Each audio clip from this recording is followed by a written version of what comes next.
Hello, I'm Gina Cacceci, webinar host with FDA News. Welcome to today's webinar on FDA medical device inspections in the post-pandemic world. Are you ready for new approaches and methods? At this time, all participants are in listen-only mode. Please feel free to prepare questions for our presenter. We'll conduct a question and answer session following the presentation. To participate, simply type your question in the area provided and press enter. Questions will not be viewable to other attendees. We encourage you to submit questions at any time during the formal presentation. Our speaker will address them at the end. It's my pleasure now to introduce today's presenter.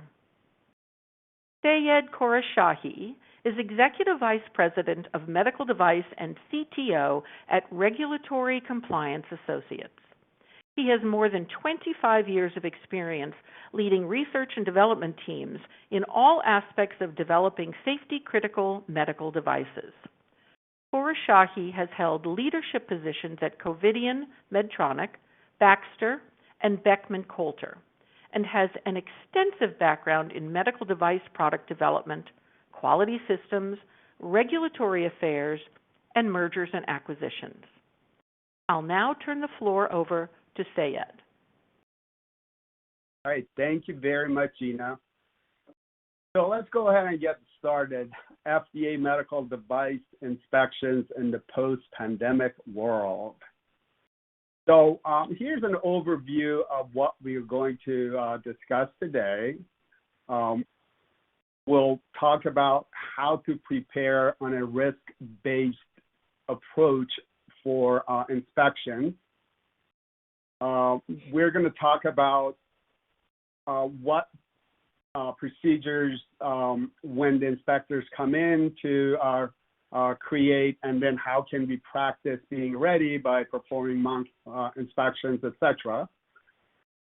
And then we're going to talk about everything from the time that the investigators show up to the time that they leave, and what happens after the inspection is completed. And we'll look forward to 2022 to see what regulators have in mind, and finally we'll look at the alternative tools that FDA will use for the oversight of medical devices. So let's first talk about how to use a risk-based approach for preparing for inspections. First of all, FDA and other regulatory authorities use inspections as a tool to protect public health, and that's how they do their regulatory oversight. So it's an important tool in their toolbox. And the whole idea of using or prioritizing and using a risk-based approach is by looking at what really matters and where the risks are, so that you could spend more time on what matters most. And the fundamental goals for taking a risk-based approach is to have a better understanding of where the potential failure points and where the potential risk areas are, so that you could mitigate it and not let it to be realized. So identification, assessing, and risk reduction are the key for doing a risk-based approach or preparing for inspections. So how do we do this?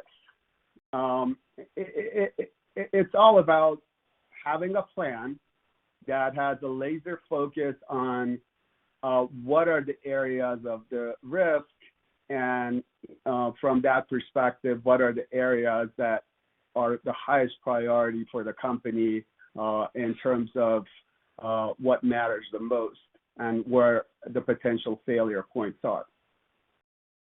And it all starts with a good quality culture, in a sense that inspection is just yet another piece of the puzzle that comes along, but it's all about doing the right thing all the time and understanding and identifying, that it's not about the only quality organization taking care of quality. It's about everybody in the organization doing the right things, and they're all responsible for the quality of the product.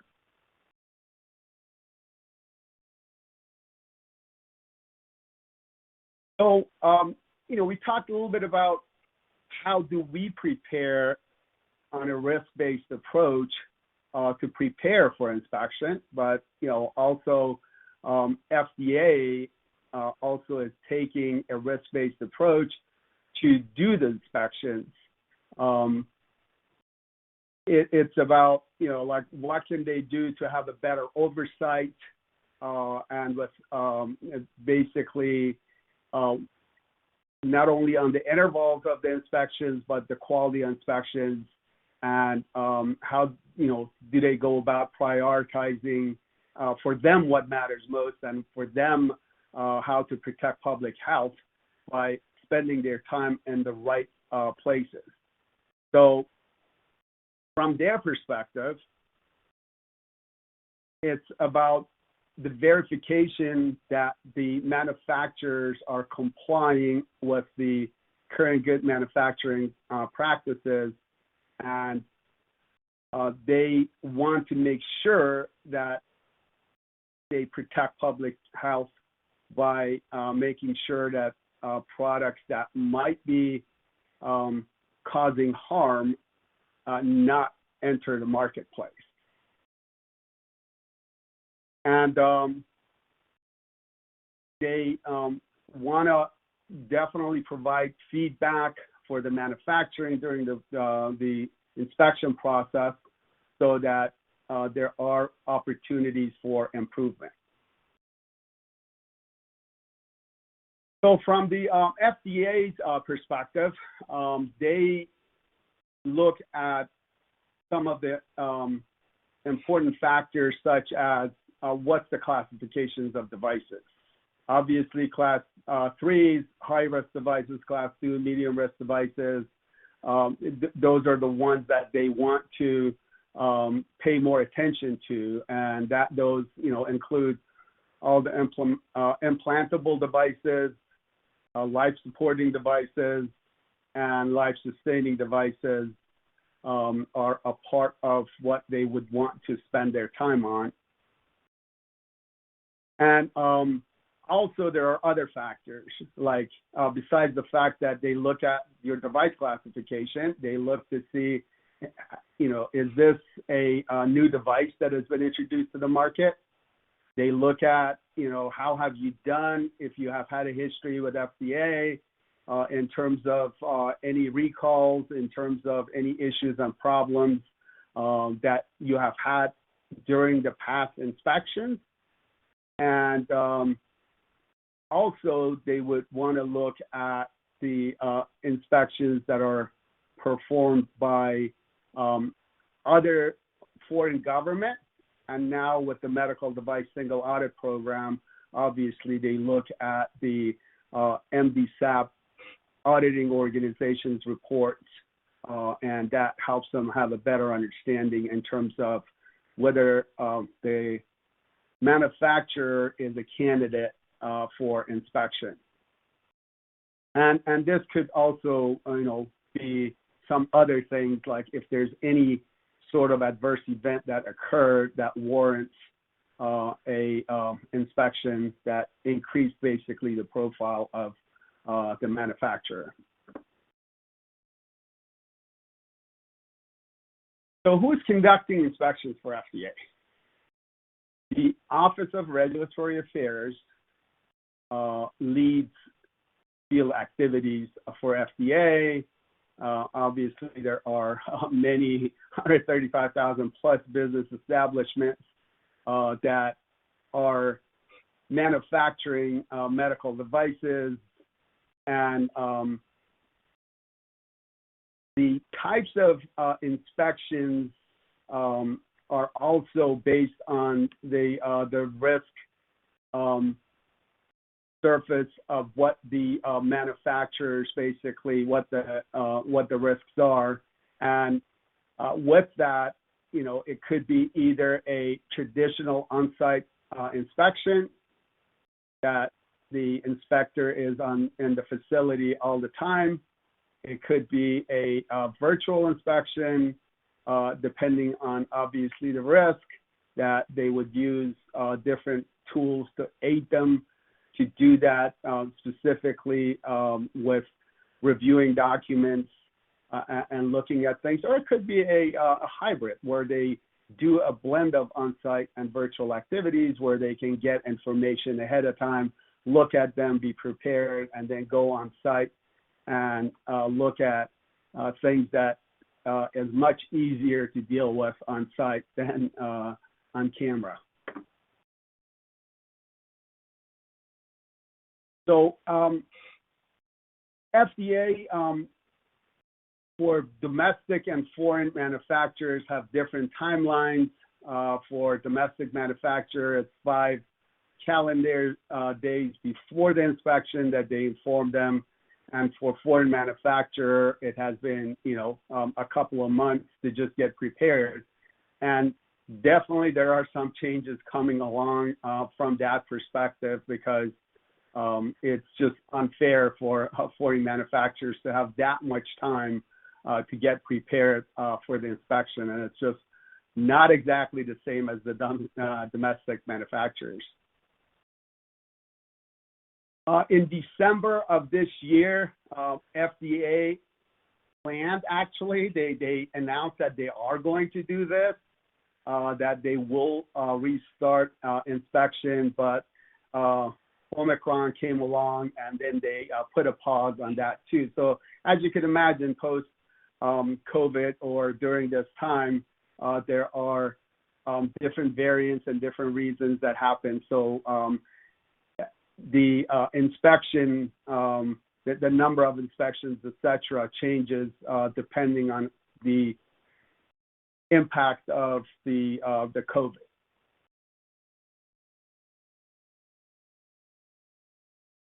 So what are the types of inspections? The investigators may conduct any one of the following 3 types of inspections. It could be an abbreviated QSIT inspection that it's, after they have had a level 2 more recently, they may not need to dive in as much, and they just cover some of the major subsystem plus Kappa, and they're not going to do the same subsystem every time, so they change it over. But typically, they do a level 2 QSIT for the manufacturers that have a bigger risk, and there they will cover all the main subsystems, which would be the management review, the corrective action, preventive action, design controls, and also production control. Typically, if they inform you and then they're bringing somebody for training, it's more than likely they're going to do a level 2, because they're going to have an opportunity for the person who's learning how to do inspections to go through the whole system and then get a feel for how a level 2 inspection is being performed.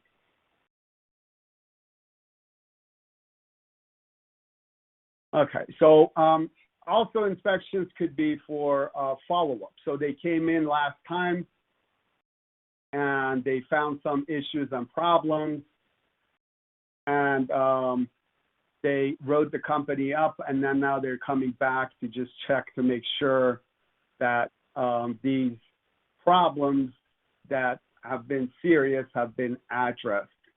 So that might be a reason for it. And then also you could have a for-cause inspection, which is something happened out in the field, an adverse event, and that type of a issue or problem put the public health at risk, and they're coming back to just have a in-depth inspection to make sure that it's being mitigated and it's taken care of.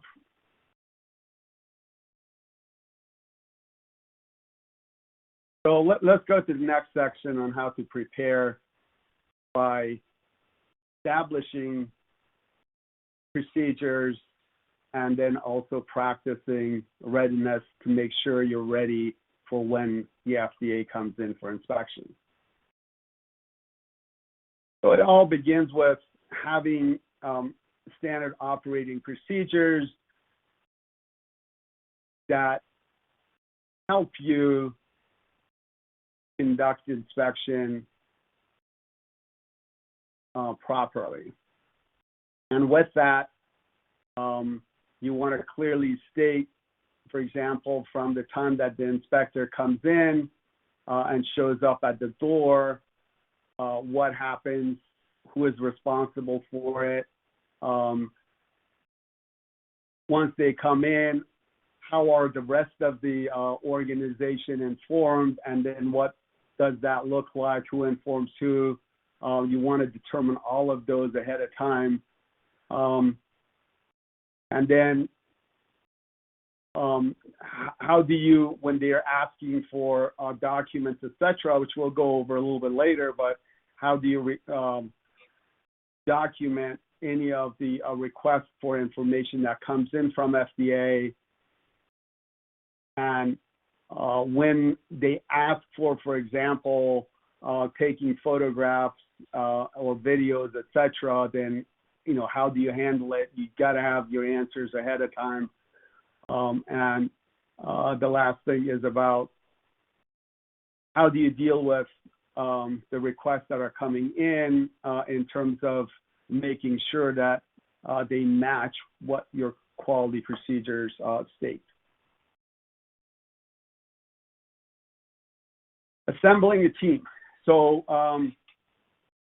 this is the key in terms of just making sure that you have a team and you have work. I mean, this is an area that I worked at Baxter when one division was under consent decree, another division was under a warning letter, and obviously we had a lot of practice and we had a good team that we had set up, and it was all about having the team, the right people assembled and then working together to handle inspections.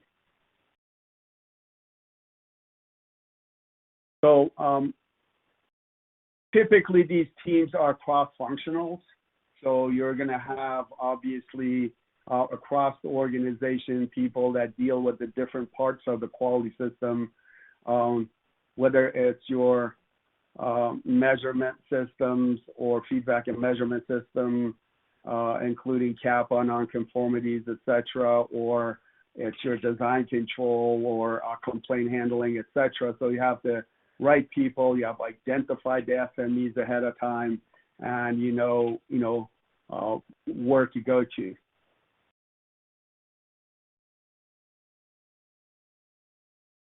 So the other part is making sure that you have the right people, you have the workspace, and then how you keep track of and record all the documents that are being requested, and then how you handle those.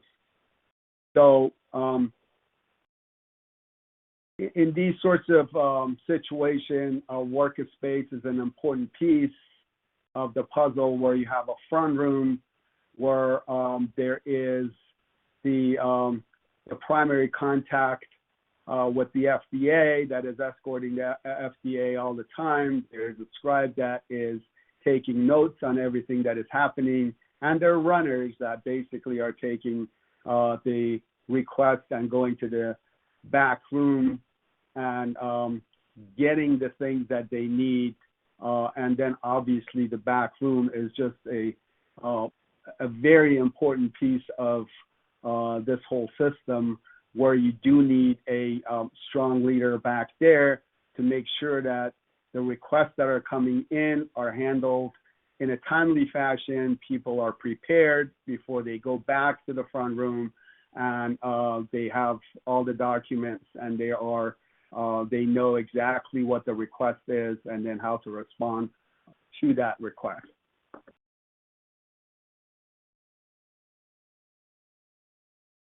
Speaking with the inspector.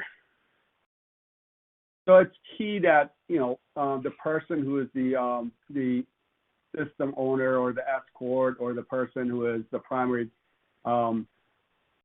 person that is dealing with the inspector to follow their lead.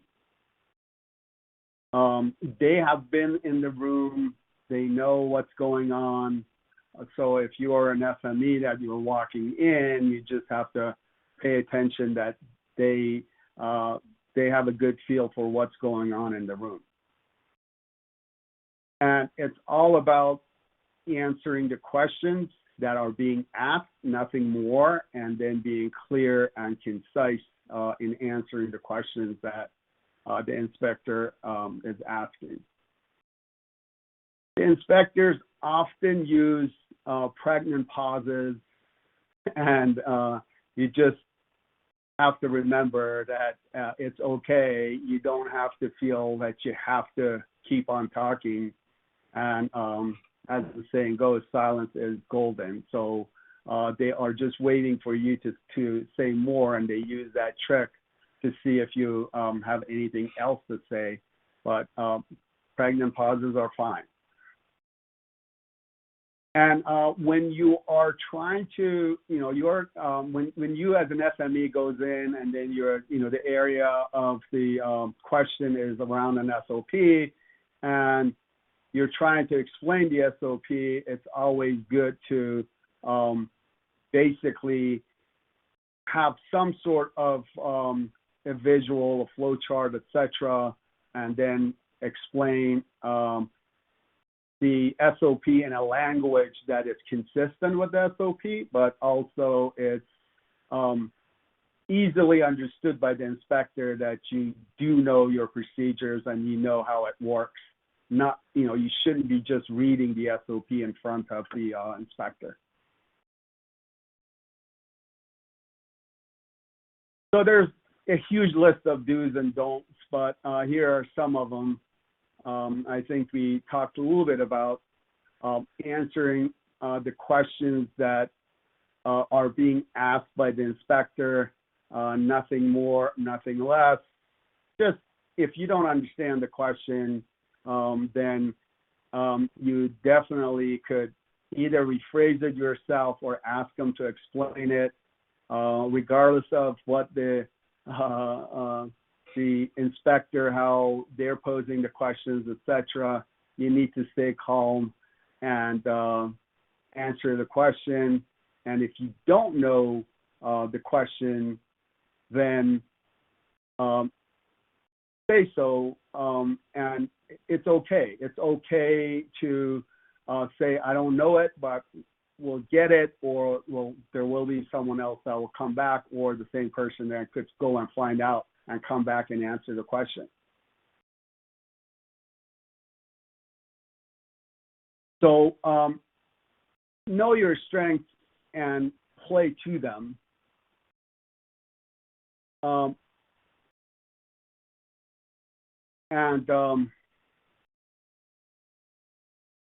Basically, it's all about making sure if there is any issue or problem, you don't dig a bigger hole for yourself.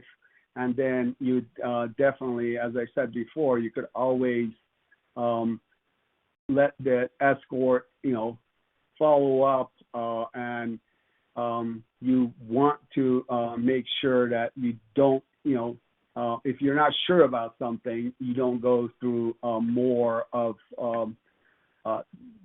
dig a deeper hole for yourself. Let's say it that way. And then in terms of do's, it's all about projecting confidence. As you can imagine, this is all about trust, and it's all about establishing credibility with the inspector. So if you say something, you have procedures and you have documentation to support it, it goes a long way in terms of buying you credibility with the inspector. So using the right terminology is the key. For example, we understand that this is an area of improvement versus, we know that's been a problem area for a long time. So there's a huge difference between the two and how you basically word it. And just keep in mind that a lot of these inspections, it's not unexpected to have issues and problems or have findings, but and if there are areas that aren't perfect, you don't have to go to a lot of negatives, and then you could also mention the positives about what works, and then how you're been able to handle it and prevent or mitigate some of the risk. And then also keep in mind that when you're, for example, if you're going in there for design control, and then training for the design control procedure comes along. So that way you are talking about one area, you were an SME that went in there for design control, but now the question is about the training and the training record. So you don't have to, your area of expertise is design control. So you can let the folks in training, et cetera, if the question is a little bit deeper, to respond in terms of the training records and then the training curriculum, et cetera. So just keep that in mind. A lot of these areas, for example, you go in for complaint handling, but complaint handling, reaches out to CAPA, that reaches out to risk management, et cetera. Just keep in mind that if there are different SMEs for these different areas, then you want to just make sure that you let them talk to the areas of their expertise.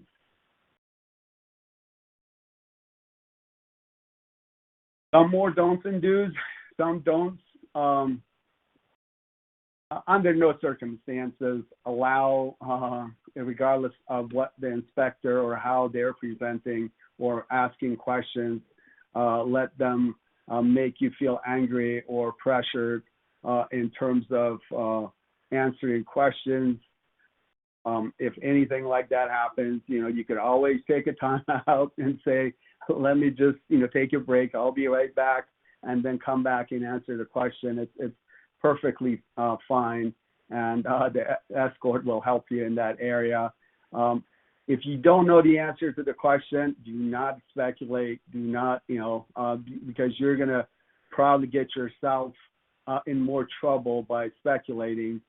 It's okay to say you don't know. It's okay to say you'll get back, or there will be other people that would get back and answer the question.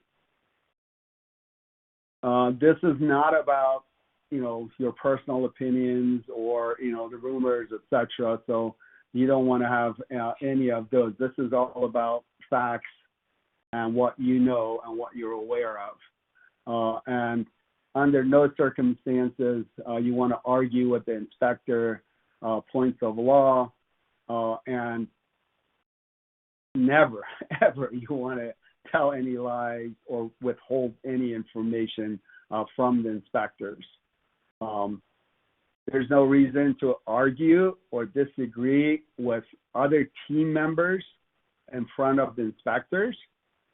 So if there's anything, the escort will recognize the situation, and then he can follow up with the inspector in terms of how to deal with some of the issues, or like if, for example, somebody goes in and they say something that may not exactly be what the manufacturer does, or it may not agree with the SOP, then let the escort handle it, and then you do not want to disagree with your team members in front of the inspector.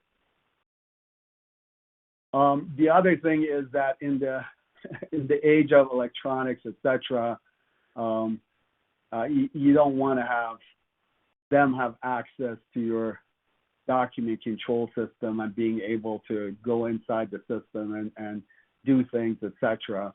So just be aware that you want to manage that properly. Although this does create some issues when you're trying to do virtual audits and then how you share information.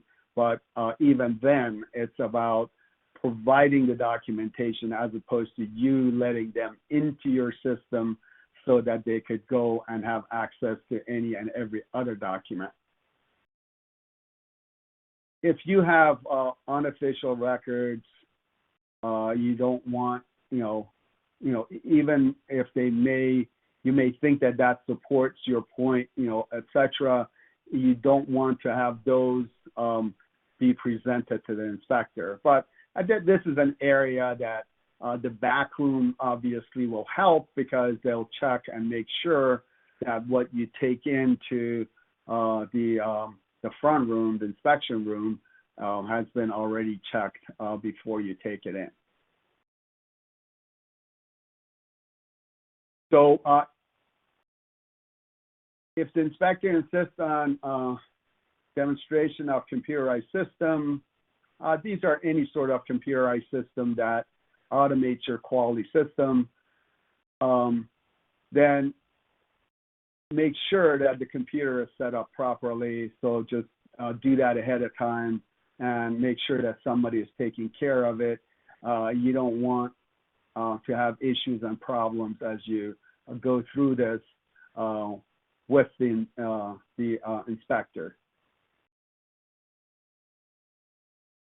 So the other thing is about if you're given any sort of affidavit or documentation to sign, then you definitely need to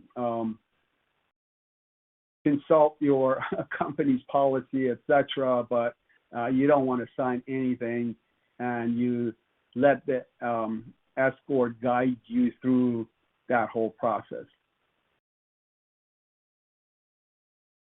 So the other thing is that as you're discussing the procedure and as you're going through it, if there is even any opportunity for improvement, you don't want to, during the inspection, volunteer for changing the procedure without having discussed that with the management. Obviously, the reason is that there might be impact.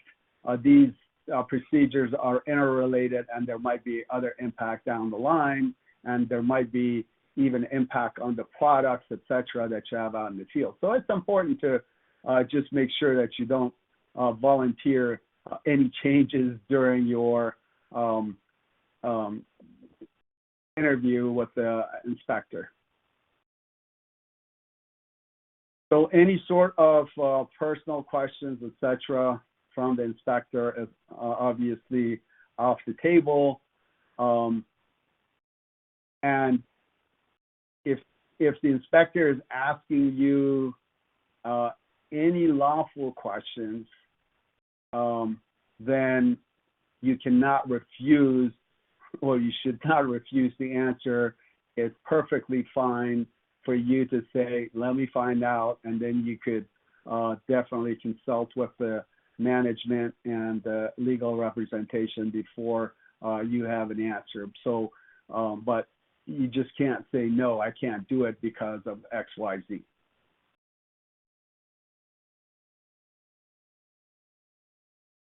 So so you went through one day of inspection, and then, you finished the day. Now you want to have a debrief and see what you learned that day, what worked, what didn't work, how did the front room, back room work, and it's all about making sure that all the records, everything that the inspector saw, that you have properly documented it, because you definitely want to have copies of everything that the inspector saw with you, so that you could record that. And obviously, by having these debriefs, not only you're learning from previous day to the next day, but also for future inspections, this is very, very useful.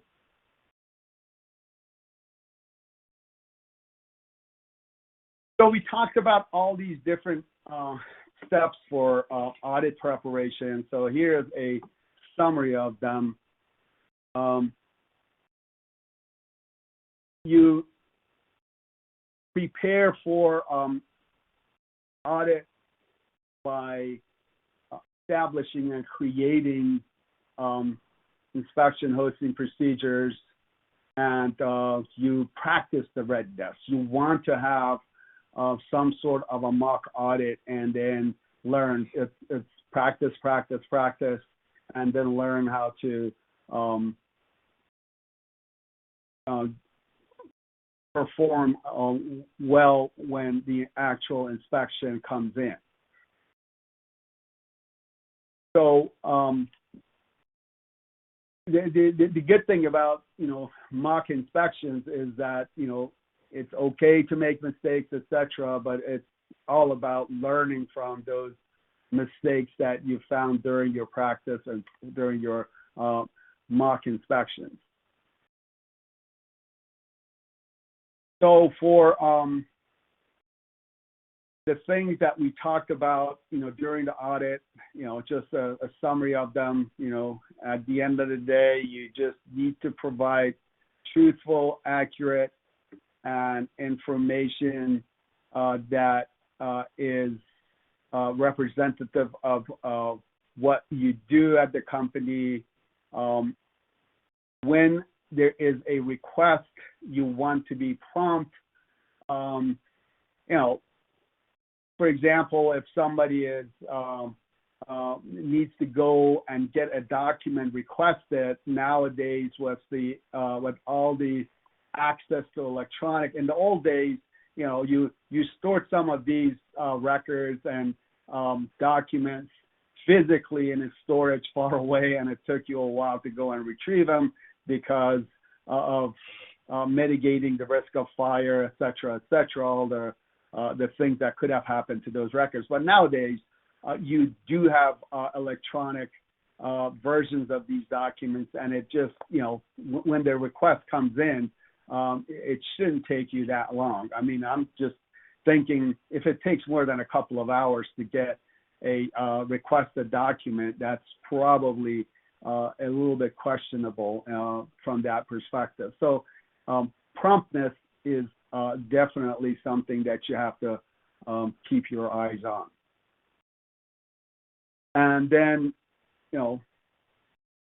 making sure that the front room and back room operate efficiently, because, back room folks basically use the tools that are available to you, the Microsoft Teams, et cetera, that, the people in the back room know exactly what's going on in the front room through the messaging system, through what the scribe is recording, et cetera. So having that front room, back room work efficiently is going to be a key to a successful inspection.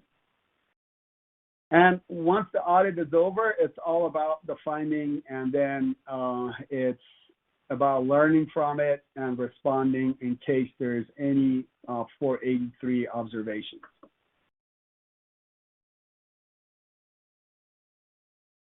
So this is a little bit more detail in terms of, what happens exactly when the FDA comes in during the time that they're there until they leave.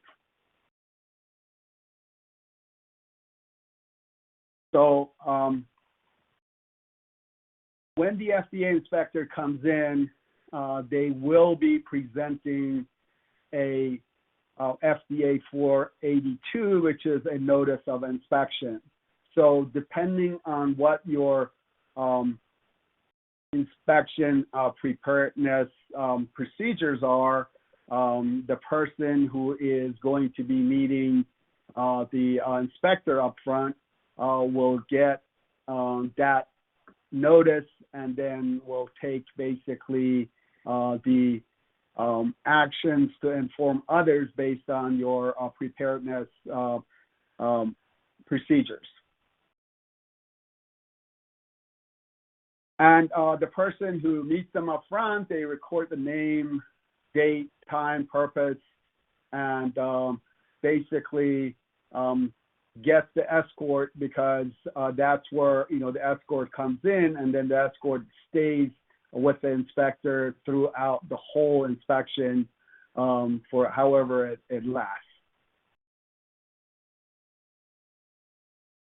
So the next thing is about notifying the quality head and the operations head, and if they're not there, their backups, to let everybody know about the arrival of the FDA inspectors. So obviously, when FDA is presenting the 482, they also presented their credentials, and then who they are and all the information about them. So once you have informed people, and then you have prepared the front room, so now you go into the front room, and in that opening meeting, FDA inspector will let you know exactly what type of inspection is going to be conducted, and what type of information, and whether is it for a cause inspection, is it a routine inspection, etc. And you'll get all of that during that opening meeting.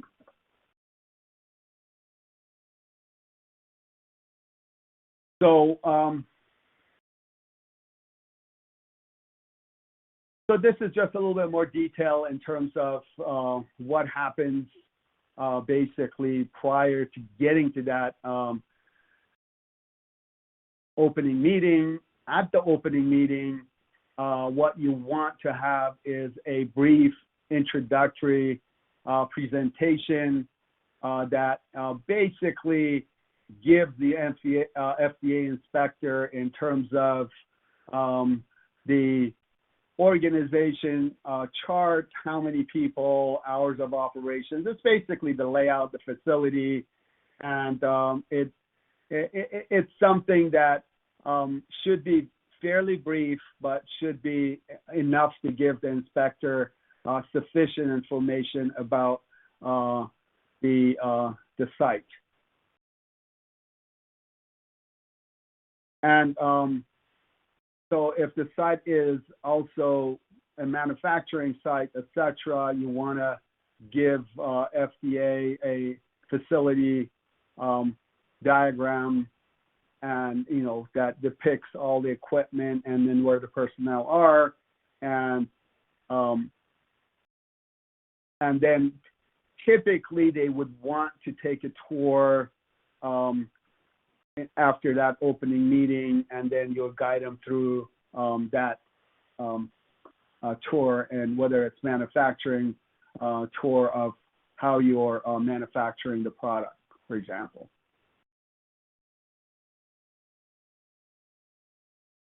So during the tour, the inspector will definitely take notes on the people on the tour, the type of equipment, and then may request information about the maintenance of equipment, calibration, training record. It's all the different aspects of what you have in your quality system. And you definitely need to keep track of all those requests, and then send it to the back room so that you can address all those questions and all those requests that came in. So sometimes inspectors are going to ask vague questions as a deliberate technique to see what information you give them. So, and that's, whenever there's vague questions, just make sure that you ask for clarification. And under no circumstances, as we talked before about the don'ts, don't say anything that you're speculating. Make sure that you're honest, and then you answer the things that you know. So, and then you don't volunteer, or you don't speculate, you don't panic. And as you said before, no signing of affidavits.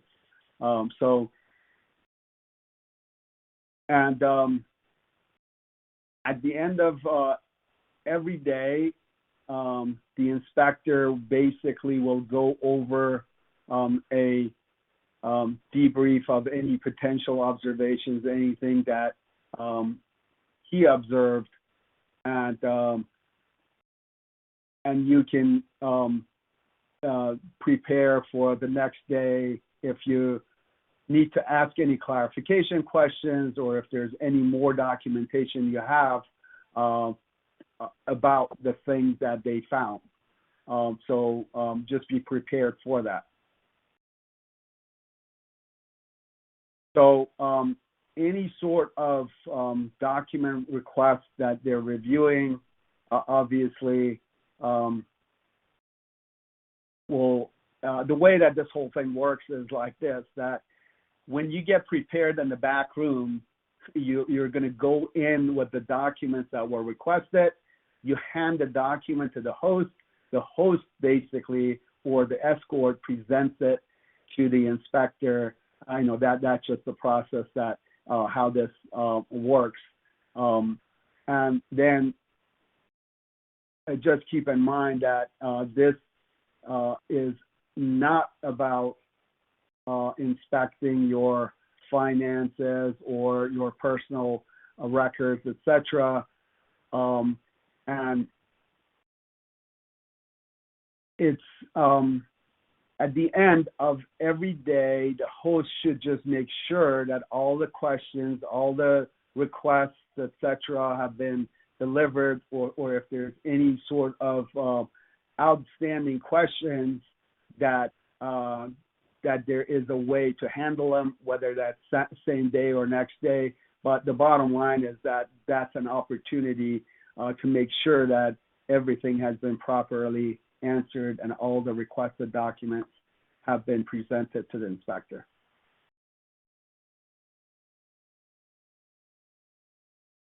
So as we said before, it is very important to keep track of what are all the documents and records that were presented to the inspector.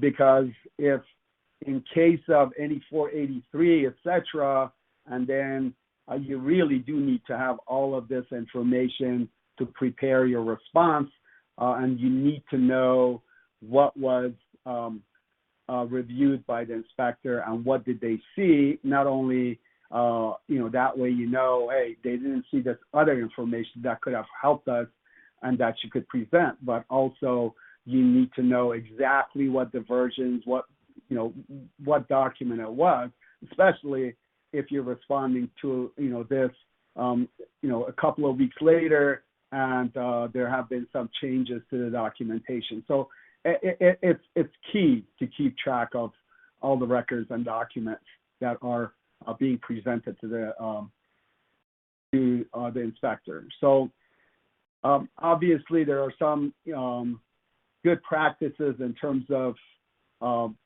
for each one of these documents, stamping it with confidential, and a lot of times these documents are basically managed and controlled through your document control system electronically. So when a document gets printed, Obviously, if you keep it for too long, it may not be the latest version, so you may want to state that also. At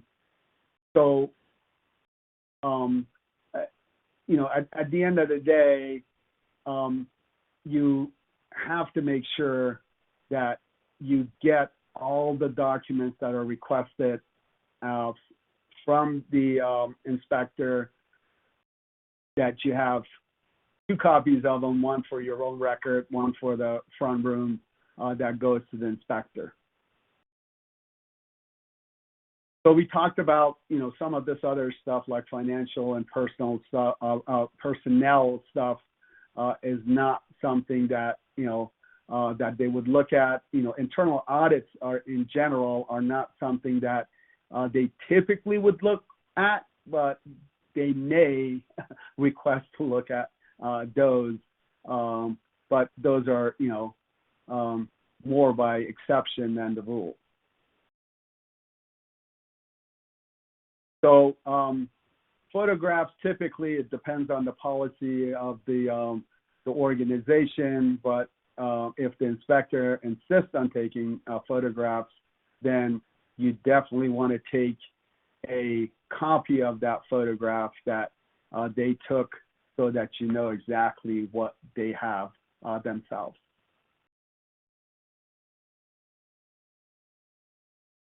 Exit interviews at the end of the inspection. So, let's just say this was a multi-day inspection, and then it's all about what happened and then how did it go, because during the closing, FDA inspector is going to basically present what sorts of potential findings they have, and then what the deficiencies are. And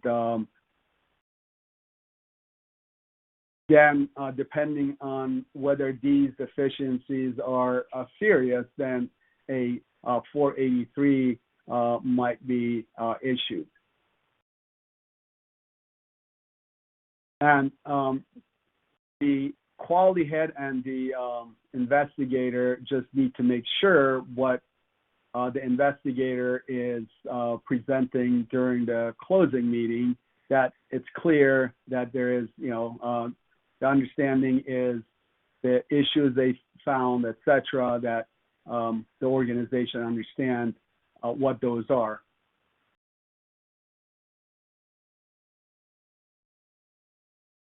Next, after, what to expect after inspection.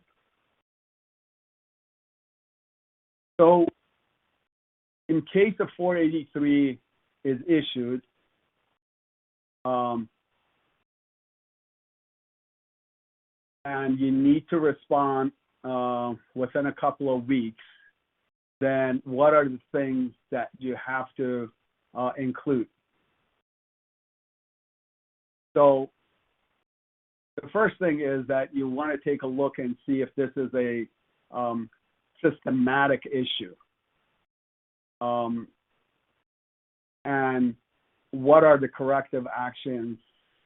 How are you going to respond to it? But you just want to make sure that you are not making a promissory note that is hard to catch. So it's not about, it's all about being practical, addressing the issue. If it's a systematic issue, then you have address it properly, etc. But just got to be careful not to go overboard and promise a lot of things that you may not be able to exactly deliver. Then, as a part of your response, obviously there might be times that you might be able to actually address the problem or the issue within those, or there might be some observations that you might be addressed within those 2 weeks, but that's not always the case. So in those cases, what you want to do is you want to present a timeline that it would take you to address the findings.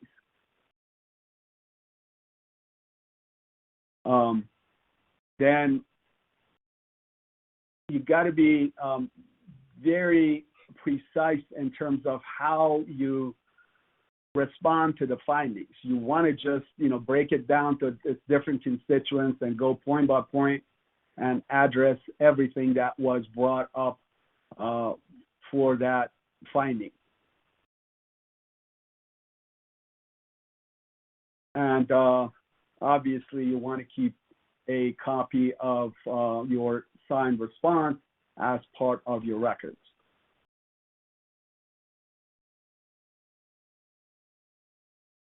Okay, so what should the manufacturers do? It's typically when they come in and do the inspections, find a 483, et cetera, it really depends on what the nature of those findings are.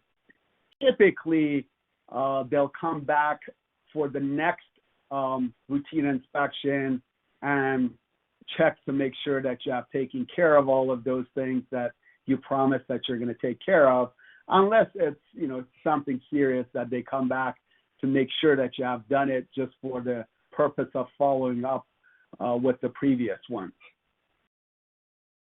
So after you send your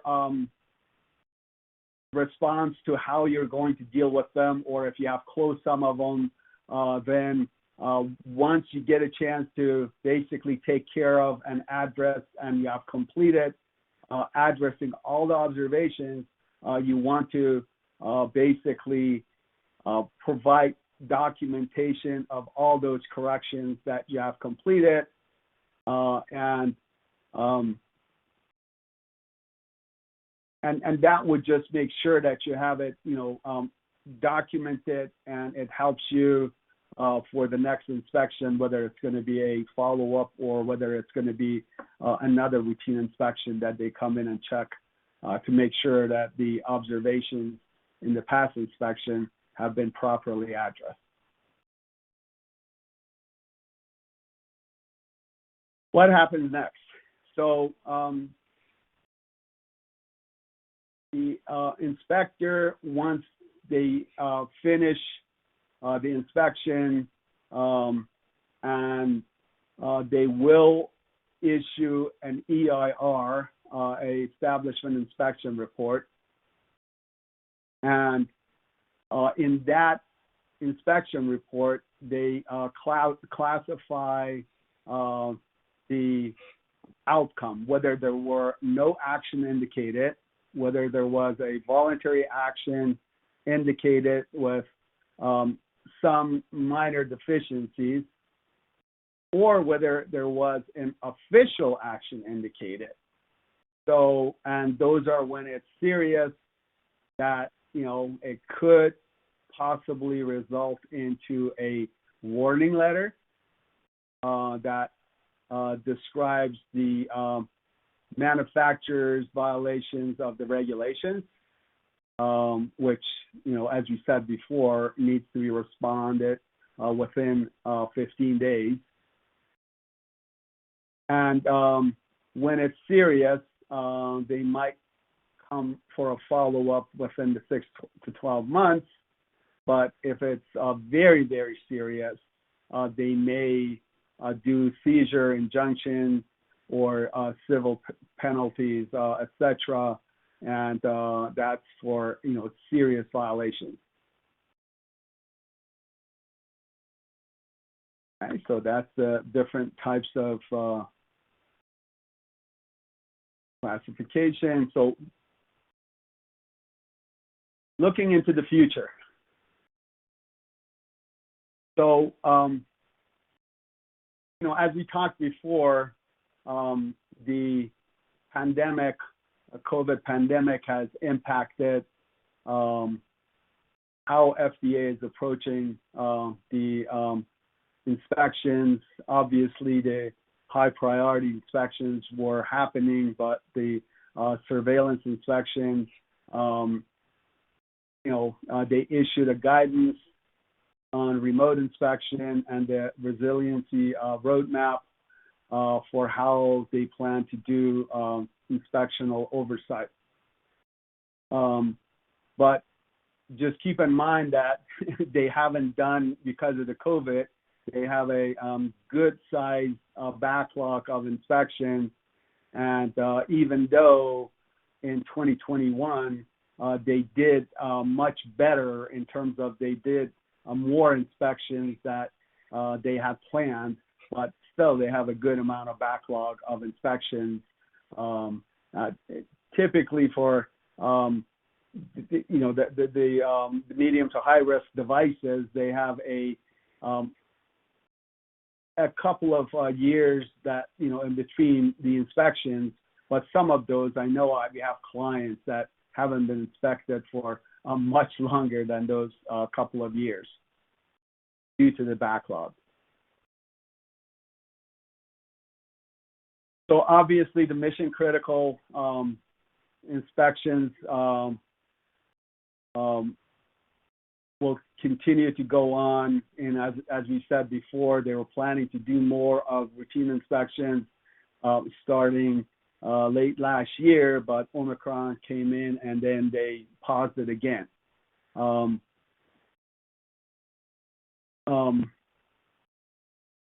So that's basically the last point, that some of these things have stopped, but foreign.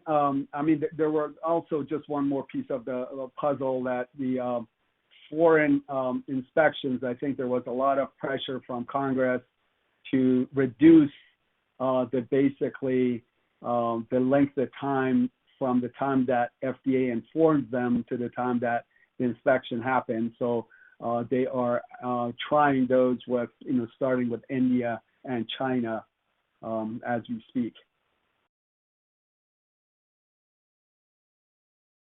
So in February, FDA planned to resume foreign inspections, which are basically announced.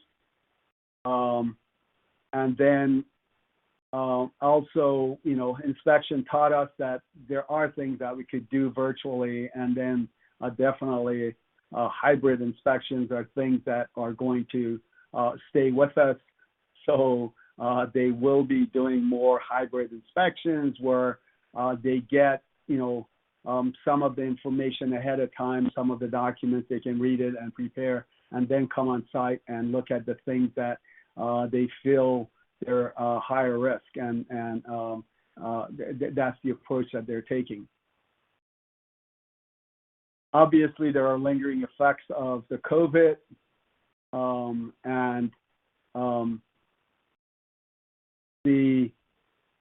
with that, I think this whole concept of reviewing records and looking at the documentation prior to visiting is going to be there to stay with us. And the last point is about, unannounced on-site inspection in India and China. That's something that would start soon.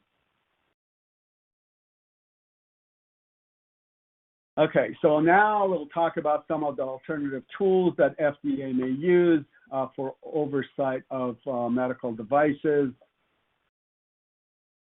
And this is basically things that they can do with virtually as opposed to being on site.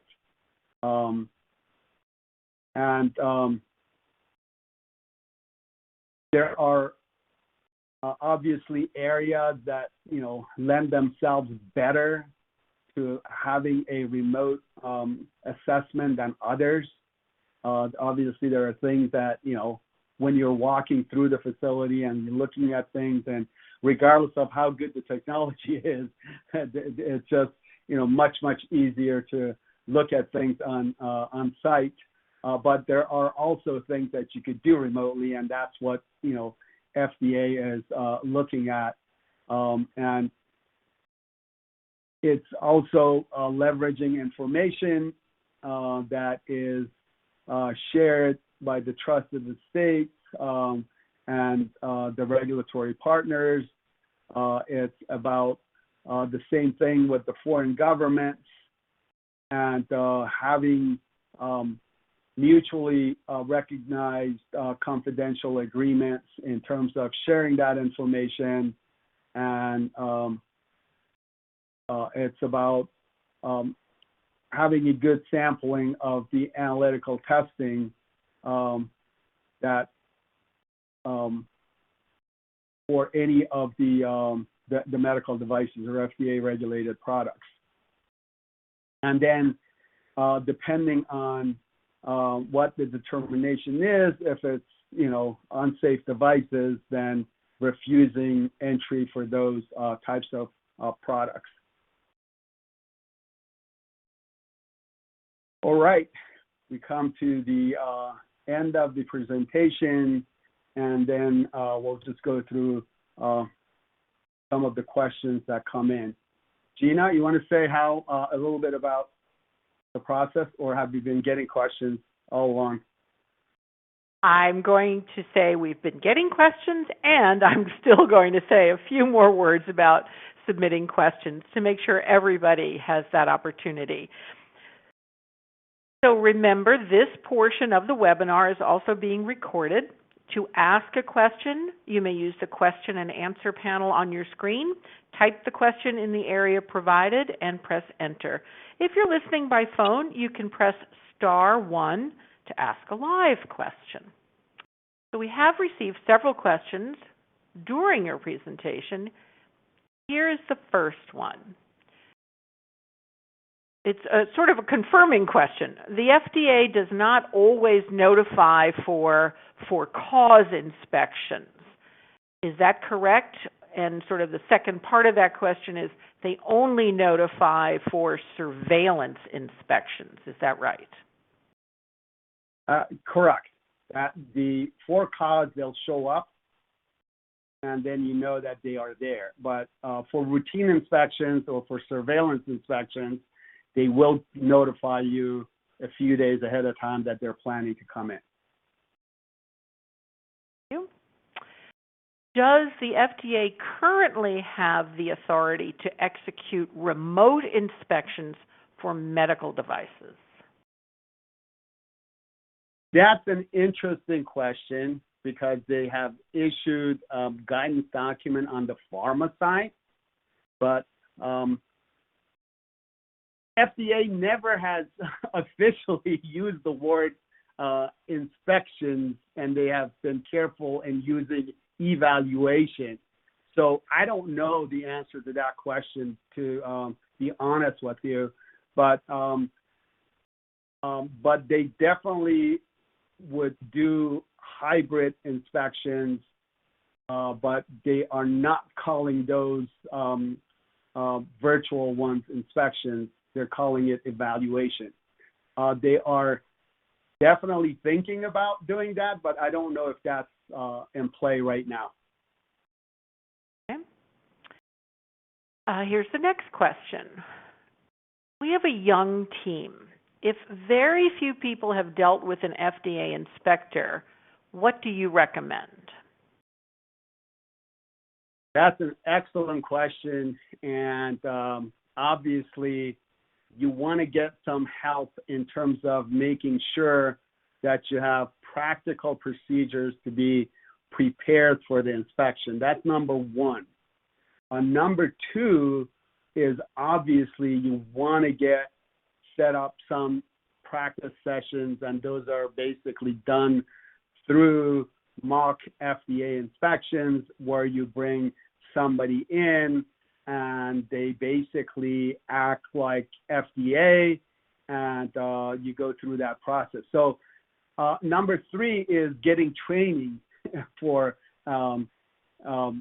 basically your preparation for inspection. So those are the three things that I can think of, but it's just unbelievably important for a young team to first have the right procedures in place on how to deal with the inspection, two, get trained properly, and three, go through some inspection practices, which are the mock inspections.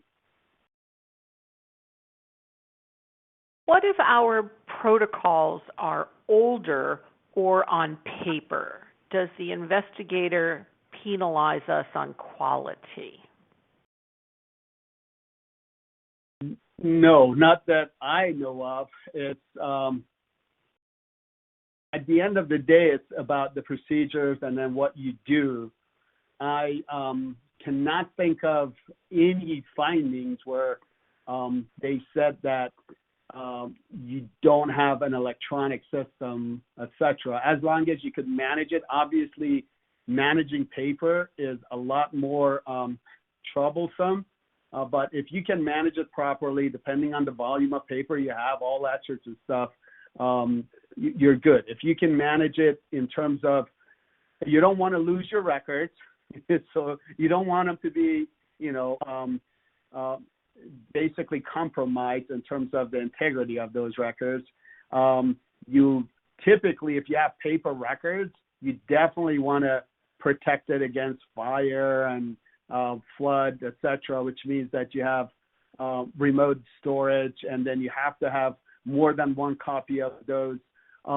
But if you have some backups, for example, that you keep the backups electronic, etc., and then you could do it, there is nothing that I personally can see that would be an issue as long as you have a good document control, change management system, and then you have a good way of keeping track of all your quality documents and records. We have one more question.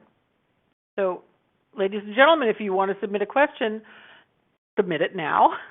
But here's the last question we've received. What is an example of an FDA request that is not in agreement with a quality procedure? And that is a great question. Go ahead.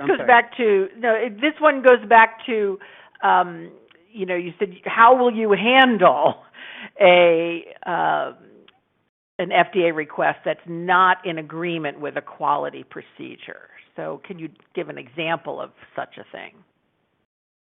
Yeah, obviously we talked about, specifics of the personnel or the finances, etc., but also they're not supposed to look at your internal audit records.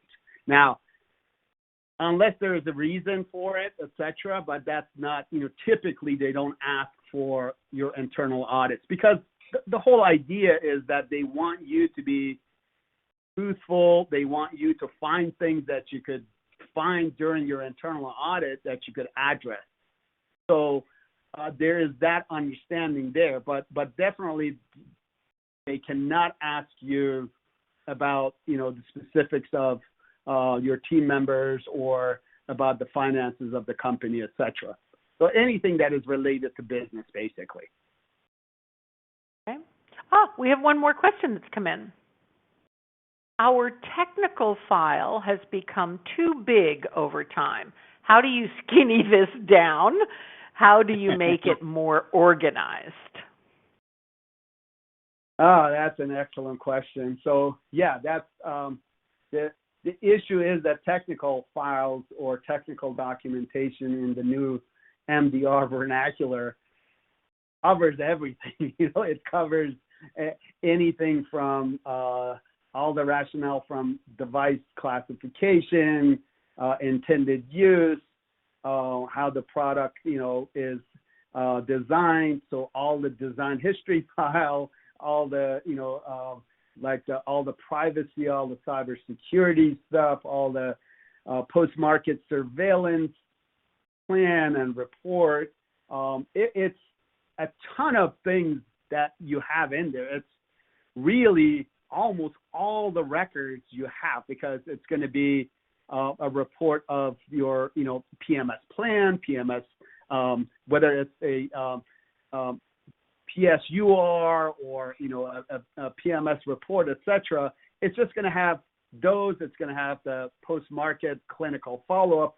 So it is a huge document. Now, typically, what you should have in the technical file itself, basically, you want to tell a simple story about your product and about your process that you came up with that product. So that story, how you tell it, is not only you summarize what you have done and then make reference to your procedures, make reference to your design history files, your DHF documents, but that's a way to keep that smaller and more manageable by telling a concise, specific story. And obviously there are guidance documents and there's formats like STED, et cetera, that would help you exactly what type of information and how you go about it. But at the end of all of those, a technical file basically tells the whole story, and it's not about the story of how you designed it, but it's story about the whole lifetime of the product. And as you move along, you're keeping track of all of those and you're updating it. So it's not an easy task, but as I said, if you can tell the story and keep it smaller that way by referencing your other existing documents, that's one way to deal with it. Hopefully that answered the question that was being asked. All right, thank you very much. Seyed, do you have any closing remarks or comments?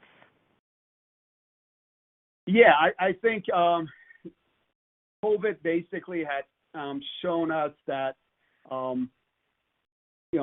FDA is not, they're prioritizing, where to go, what to see, et cetera. However, for the medical device manufacturers, they just have to keep up with, being prepared for the inspection, being ready, having a quality culture that helps them regardless of, the fact of the matter is that a lot of the medium to lower risk device manufacturers haven't been inspected for a lot more than 2 years. I know some of them, it's like 4 years that FDA hasn't showed up.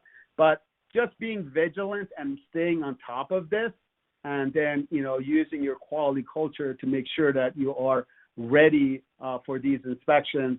And the fact that some of the rules of engagements have changed, and then you have to use the new techniques, et cetera, in terms of virtual audits, and be ready for all of the different aspects of the virtual audit. It's just how do you share it? How do you make sure that your information doesn't get compromised? All that sorts of stuff are things that you really have to now take care of, because virtual audits are going to stay with us. Well, thank you very much. On behalf of FDA News, I would like to thank our participants for joining us today. Please be sure to fill out the survey at the conclusion. Your feedback is very important to us. And this now concludes this webinar. Have a great day, and I hope you join us again in the future.